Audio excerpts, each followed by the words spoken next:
Is because the first words of this surah are alif, lam, mim. These are 3 letters. They're letters.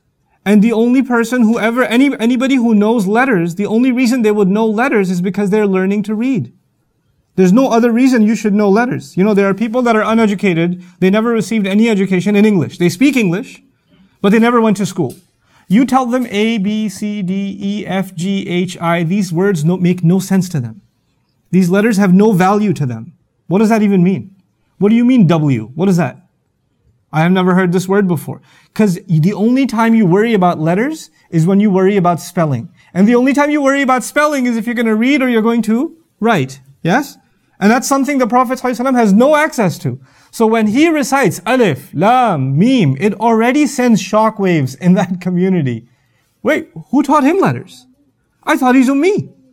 If he's saying alif, lam, mim, it must mean he has a teacher.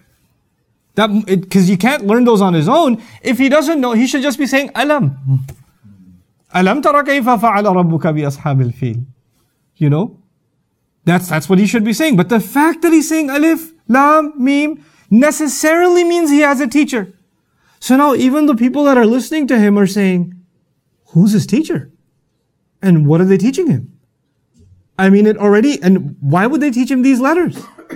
So it created that question in the mind of the audience. And that's very, very important. Because the question will be answered that the teacher is Allah.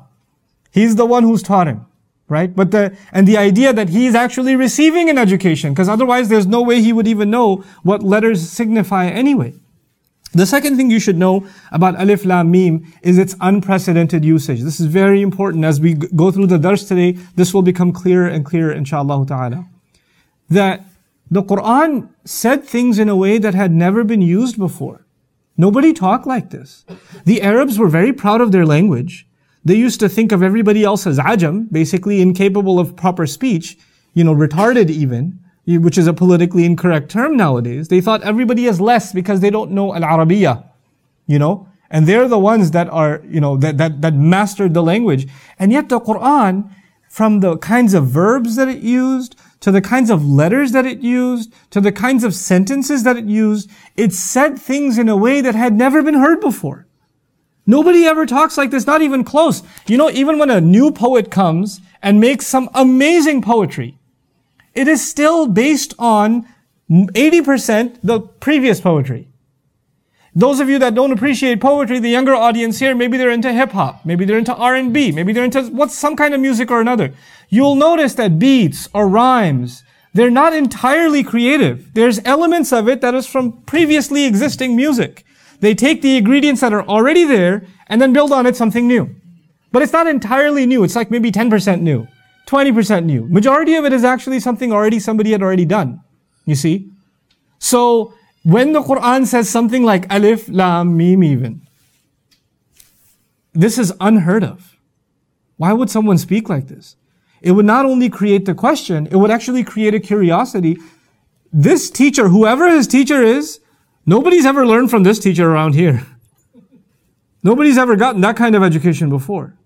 So the mind is already being prepared to accept the revelation of the Quran just with alif, lam, mim. Just with that. And so when alif, lam, mim is said, the other thing for us, for believers, because, this didn't just have benefit for those who did not believe. But even alif, lam, mim has guidance for those who believe. We know by ijma' of the ulama, even though some have some opinions, that no one knows what alif, lam, mim means. It's wrong to say it doesn't mean anything. That's wrong to say because everything Allah says has meaning. Everything Allah says has purpose. But on the other hand, everything Allah gave us, we know is for our benefit. Allah doesn't speak in the Quran, He doesn't speak unless it is something that will teach you and me something. He Himself says, عَلَّمَ الْقُرْآنِ عَلَّمَ الْقُرْآنِ. He didn't just say قَالَ الْقُرْآنِ. He said the Quran. تَكَلَّمَ الْقُرْآنِ. He spoke the Quran. No. عَلَّمَ الْقُرْآنِ. He taught the Quran. The thing about teaching as opposed to speaking, when someone's speaking, they're just running their mouth. But when someone is teaching, who do they have in mind? The student. So everything they teach is supposed to benefit who? The student. Which means with that formula, even when you read alif, lam, mim, It is supposed to have some kind of benefit for you. But then the question arises, I don't even know what it means. How is it supposed to benefit me? Because in order for me to benefit, I have to understand. And especially when you're sitting in a classroom and a teacher says something and you don't get it, that means you didn't benefit. So you have to raise your hand and say, what? I don't understand. Could you repeat that? Could you explain it to me? I need a better explanation.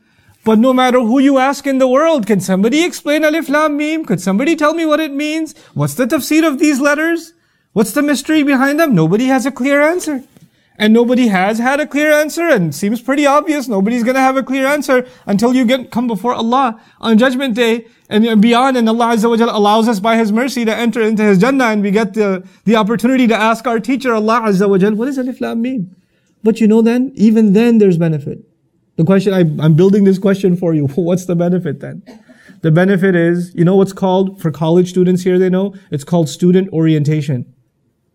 You ever heard of student orientation? First day of class, the teacher comes into the classroom and says, listen, you have to have this attitude. You have to put this much hours in homework. You better not do this, and this. You better finish your assignments on time. The exams, you better start preparing for them 3 weeks in advance. He prepares you mentally for everything that's coming, yes? And if you're not properly mentally prepared for the course, and the best one to prepare you is the teacher himself, then you're not going to have the right attitude necessary to be able to succeed in learning. The first orientation for the student of the Quran is that they don't know anything. The first orientation for the student of the Quran is Alif Lam Mim. What does it mean? You don't know, and you better get used to that. Wallahu ya'lamu wa antum la ta'lamun. Allah is the one who knows, you're the ones who don't know.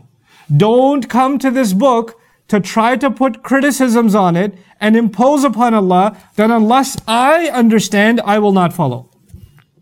Unless I am satisfied, my curiosity is satisfied, until then, I'm not convinced enough, I don't want to follow it. No. You're going to have to come to this book with humility.